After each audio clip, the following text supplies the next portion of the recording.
네, 제 뒤에 어여쁜 친구들이 보이시죠? 제 사진, 제가 이렇게 이런 사진 가운데 있어도 될지 모를 정도로 민망합니다. 저도 개인적으로 이쪽에 있는 친구 민지 참 좋아하는데요.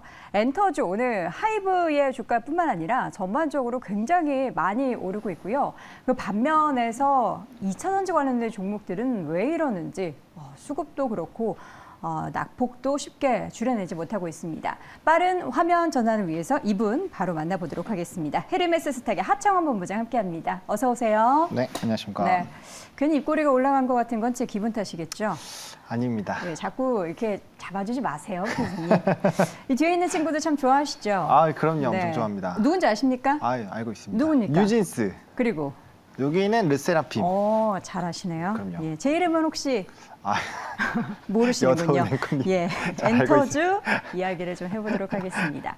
엔터주가 이렇게 오르는 건 특히나 이제 하이브가 많이 오르거든요. 네네네. 어떤 이슈가 있습니까? 일단은 하이브만의 이슈는 요번에 이제 일본 쪽에서의 새로운 이 아티스트가 다시 이제 라인업이 생성이 됐습니다. N팀이라고 제가 이제 밖에서 열심히 영상을 보고 들어왔는데 좀 청량하더라고요. 네, 청량한데. 그냥 보고 있어도 웃음이 나죠? 아니 이제 젊은 남자 친구들이라서 그래요? 이 꼬리까지는 안 올라갔고요. 다만 이제 인기가 지금 굉장히 많다라고 하는데 확실히 근데 일본어로 이제 나오다 보니까 음악 자체가 제가 조금은 물음표가 좀 생기긴 했습니다. 근데 일단은 굉장히 초기 스타트는 좋은 걸로 알려져 있고요. 최근에 이제 앞서서 얘기한 뉴진스라든지 르세라핌이라든지 이 아티스트 라인업들이 굉장히 좀 확대가 되고 있는 거에 더불어서 좀 긍정적이다라고 보실 수 있을 것 같고요. 심지어 보이그룹이잖아요. 보이그룹이 제가 이제 엔터 쪽 항상 말씀드릴 때 남성 팬은 돈을 쓰지 않는다. 라는 얘기를 많이 들리는데 그쵸. 여성 팬들을 또 휘어잡을 수 있는 그런 또 보이그룹이 나왔다라는 거는 상당히 좀 긍정적으로 보실 필요가 있지 않을까라고 보고 있는 상황입니다. 네. 시청자분들이 저를 위로해 주시네요. 저는 이제 이분들하고 비교가 안 되죠. 저는 거의 이모뻘이기 때문에 근데 가운데 있어서 굉장히 민망해서 말씀해 드리는 거고요. 배경음악 충분히 깔아드리고 싶은데 저희가 저작권료가 발생을 해서 그 부분은 여러분들이 유튜브 가셔서 확인해 보시면 될 것 같습니다. 자, 하이브 이야기를 조금 더 풀어보도록 하죠. 지금 사실 BTS 공백 얘기를 참 많이 했는데 이 부분을 자꾸 다른 멤버, 다른 가수들이 좀 메우고 있는 상황인 것 같은데 사실 워낙에 크잖아요. BTS라는 급이 하이브에. 이거 어떻게 좀 커버가 될까요? 많이 줄어들고 있습니다. 이전에는 99.9%였는데 이제 올해 초까지만 하더라도 60%대까지 좀 매출 비중이 하락한 걸로 알고 있거든요. 전체 비중에서.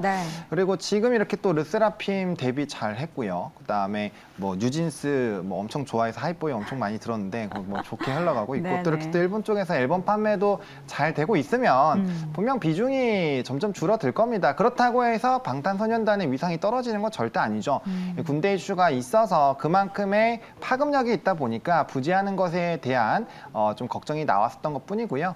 군대 갔다 오면 더 멋있는 또 미를 보여주지 않을까라는 관점에서 봤을 때 이 사실 터닝 포인트가 이제 군대가 다 끝났을 때가 정말 다를 수 있지 않을까라고 생각이 들거든요. 왜냐하면 여성 그룹이 두 팀이나 잘 성장을 하고 있는 상황에서 보이 그룹이 지금 두 개나 또 라인업이 형성이 되면 엄청난 파급력이 나올 수 있고 이제 군대 이슈가 끝나면 이제 재계약 빼고는 사실 크게 이슈될 부분이 없거든요.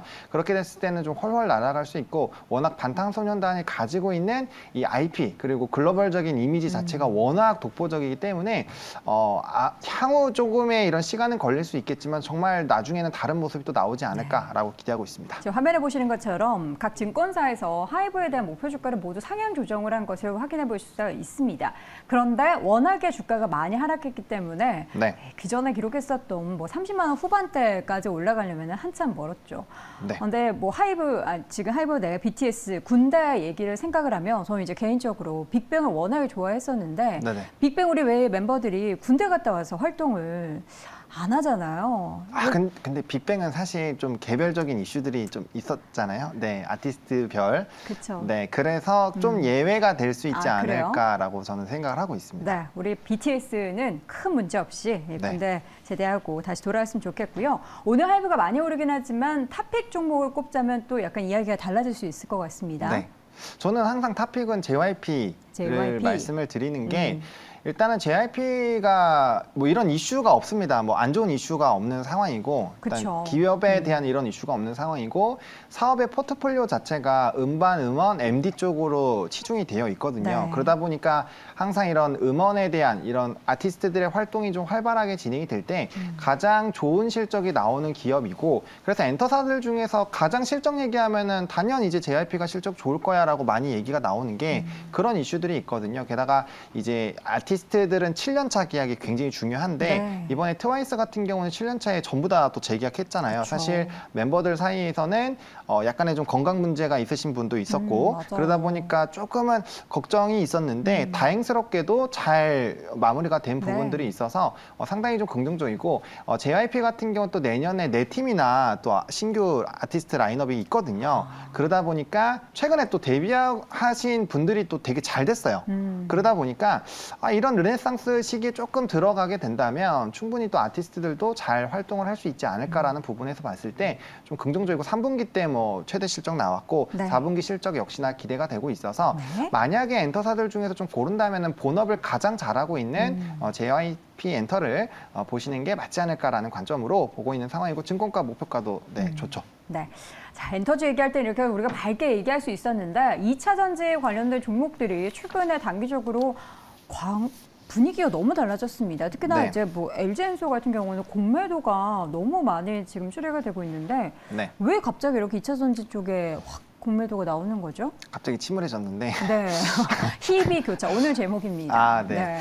일단은 사실 그런 얘기들을 좀 많이 드렸을 거예요. 지수가 이제 2,400대로 올라왔을 네. 때 많은 분들이 이제 지수의 상단이 뭐 2,500에서 뭐 많게는 2,600선까지 좀 예상이 나왔고 그다음에 이제 리포트들 내년 리포트들도 한 번씩 다 보셨을 텐데 거기서도 상단이 거의 뭐 2,600, 2,650 좀 크게 잡은 소형이 아마 2,800대로 알고 있는데 그렇죠. 그만큼 지수의 상단 자체가 좀 상승력이 이제 좀 제한이 되고 있는 상황이었고 네. 다들 잘 아시다시피 2차 전지나 반도체 같은 경우는 외국인과 기관의 진짜 순매수가 엄청나게 들어오면서 좀 어떻게 보면 강제로 끌어올린 부분들도 있거든요.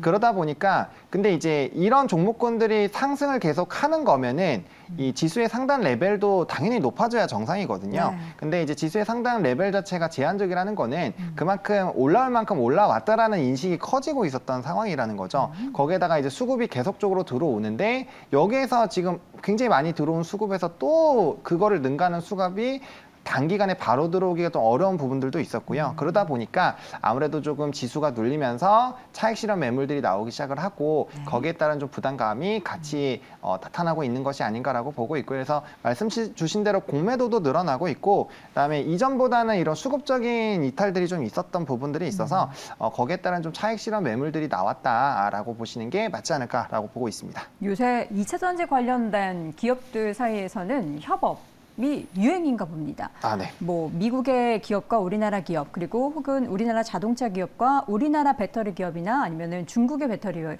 이렇게 다 합작사를 이렇게 만들어서 협업을 하고 있는 분위기인데 이런 것들은 뭐 2차 전지 관련한 기업의 좀 주가의 상승이나 매출의 증가에 대한 모멘텀이 될 수 있는 거잖아요. 그렇죠. 이미 좀 반영이 된 걸까요?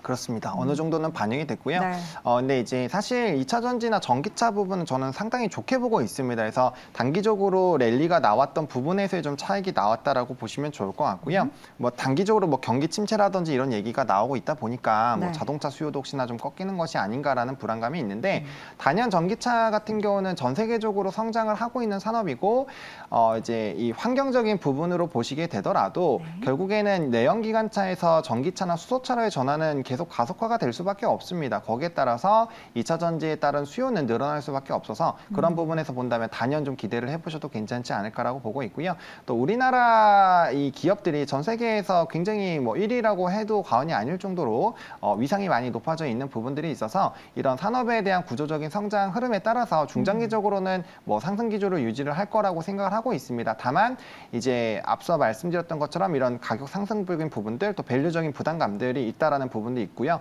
또 이제 최근에 원자재에 대한 이슈들이 있었다 보니까 합작사 설립을 통해서 보다 좀 원활하게 공급 부분을 조금 많이 하기 위한 그런 이슈들도 좀 있다 보니까 아마 이런 이슈들도 추가적으로 나올 확률이 높습니다. 협업 같은 부분은. 그래서 어느 정도 이제 팀 고르기들이 나올 텐데 그 안에서 어떻게 또 경쟁하느냐가 앞으로 또 핵심이 될 수 있지 않을까라는 관점으로 해당 부분을 보시면 좋을 것 같습니다. 2차 전지 관련해서 사실 전기차의 모멘텀은 이기업 테슬라가 이끈다고 해도 사실 과언이 아니었는데 최근에 테슬라의 주가 움직임도 그렇고요. 싸게 전기차를 팔아도 팔리지 않을 것 같다라는 우려. 4분기에 영업이익 같은 경우에는 그 2% 정도 줄어들 거라는 우려가 있잖아요. 그쵸. 이런 것도 전체적인 2차 전지에 좀 투자 심리에 영향을 미치는 거겠죠? 사실 뭐 테슬라 차는 좀 많이 비싸다고 생각을 상대적으로? 네, 상대적으로 비싸기도 하고요. 그다음에 이제 뭐 보조금이라든지 이런 부분을 봤을 때 이제 좀 가격에 대한 하락이 나올 것이다라는 또 이 일부 분석들이 있습니다. 그래서 가격적인 부분이 좀 떨어지게 되면 당연히 이익률 자체가 좀 하락할 수 있어서 거기에 따른 좀 부담감이 부각이 되고 있다라고 보시면 좋을 것 같고요. 테슬라가 이전에는 전기차 시장에서의 점유율이 워낙 높다 보니까 테슬라의 움직임 자체가 사실 전기차의 향방을 가르는 이슈로 좀 영향이 됐지만 이제는 좀 상황이 다릅니다. 주요 완성차 업체들도 대부분 이제 전기차를 생산을 하고 있고 경쟁이 심화가 되면 자연스럽게 가격적인 부분에서 좀 다운이 될 수밖에 없고 이 품질에 대한 부분에서는 좀 성능을 향상시켜야 되다 보니까 비용 부분에서는 확대가 되는 게 이제 산업의 사이클이라고 저는 생각을 하거든요. 그래서 그런 관점에서 봤을 때 한동안은 가격적인 부분에서의 부담은 좀 유지가 될 수 있다라고 보시면 좋을 것 같고 그래서 너무 테슬라에 대한 이런 이슈로 전기차 전반으로 보시기보다는 그냥 전체적인 산업의 성장이라든지 향후에 이제 왜 주요 완성차 업체들이 2030년을 기점으로 완전한 이 전기차로의 전환을 선언했는지 이런 것들을 조금 생각을 해보시는 게 더 맞지 않을까라고 생각을 하고 있습니다. 단기적으로 일단 많이 올라온 것에 따른 부담감도 있긴 합니다. 그러나 우리가 중장기적으로 봤을 때는 전체적인 산업의 확산과 확대는 계속해서 이어질 거로 전망을 하고 있는데 그렇다면 이 가운데 우리가 좀 눌림목 구간에 관심 가져볼 만한 2차 전지 관련된 종목은 뭘 고를 수 있을까요? 좀 사실 고민을 많이 했는데 저는 그냥 포스코 케미칼을 좀 선정을 했습니다. 이유가 뭘까요? 네, 일단은 뭐 양극재, 음극재 동시에 하는 회사이고 최근에 이제 음극재 관련된 수주가 또 잘 나와주고 있는 상황입니다. 그래서 이제 양극재나 음극재, 뭐 전해질 이런 쪽이 4대 원소이고 아무래도 전기차 이런 배터리에 많은 영향을 줄 수밖에 없어서 해당 부분에 대한 기대감들은 충분히 좀 나타날 수 있겠다라고 보시면 좋을 것 같고요. 그다음에 이제 음극재 관련된 뭐 말씀 주신 이런 협업이라든지 이런 이슈가 최근에도 계속적으로 나오고 있는 상황입니다. 그리고 포스코 그룹주들 같은 경우는 사실 이제 뭐 니켈이라든지 리튬에 대한 이런 원자재 조달이 조금 더 수월하다라는 부분들과 그룹사들과의 이런 협업을 통해서 수직 계열화가 좀 잘 되어 있다라는 부분이 향후 굉장히 좀 긍정적이지 않을까라고 보고 있고요. 뭐 최근에 뭐 리튬이라든지 니켈 관련된 부분에서 이제 원자재를 수급할 수 있는 광산이라든지 이런 이슈가 있었던 종목군들이 굉장히 좀 주가의 급등들이 나왔었는데 그런 관점에서 본다면 향후 이런 원자재 쪽에서의 좀 아무래도 어드밴티지를 가지고 있는 기업들이 보다 더 좀 긍정적인 시그널들이 나올 수 있지 않을까라는 관점에서 좀 보실 수 있을 것 같고요. 그다음에 이제 향후 뭐 폐배터리라든지 기타 사업 부분에서도 좀 신규적으로 보실 수 있는 부분들이 있다 보니까 그런 방향에서도 좀 긍정적으로 보실 수 있지 않을까라고 보고 있는 상황이고요. 다만 가격 전략은 조금 낮게 조금 선정을 했는데 2차 전지 쪽이 조정이 나온다면 좀 추가적으로 나올 수 있지 않을까라고 보고 있는 상황이거든요. 그래서 이제 매수 같은 경우는 조금 더 눌렸을 때 17만 7천 원부터 18만 8,500원까지 현재 주가보다 약 10% 정도 더 최소 할인이 됐을 때부터 좀 관심을 가져보시면 좋을 것 같고요. 만약에 해당 부분까지 눌렸다가 다시 조금 조정 이후에 상승이 나온다면은 한번 23만에서 24만 원 요 밴드 안에서 한번 좀 기간 조정들이 있을 겁니다. 그래서 그 부분 좀 돌파하시는 거 1차적으로 보실 필요가 있을 것 같고요. 손절 라인 같은 경우는 16만 4천 원으로 좀 제시드리도록 할 텐데 해당 라인이 이전에 올라왔을 때 좀 매물벽들을 뚫어주는 기간 조정을 거쳤던 가격 라인이어서 해당 부분이 좀 강력하게 뚫린다고 했을 때는 비중 조절을 해보실 필요가 있다라고 좀 정리를 드리겠습니다. 네, 자 이렇게 해서 2차 전지 관련된 종목 가운데 탑픽은 포스코 케미칼까지 들어봤습니다. 오늘 이 시간 헤르메스 스탁의 하창환 본부장 함께했습니다. 고맙습니다. 네, 감사합니다.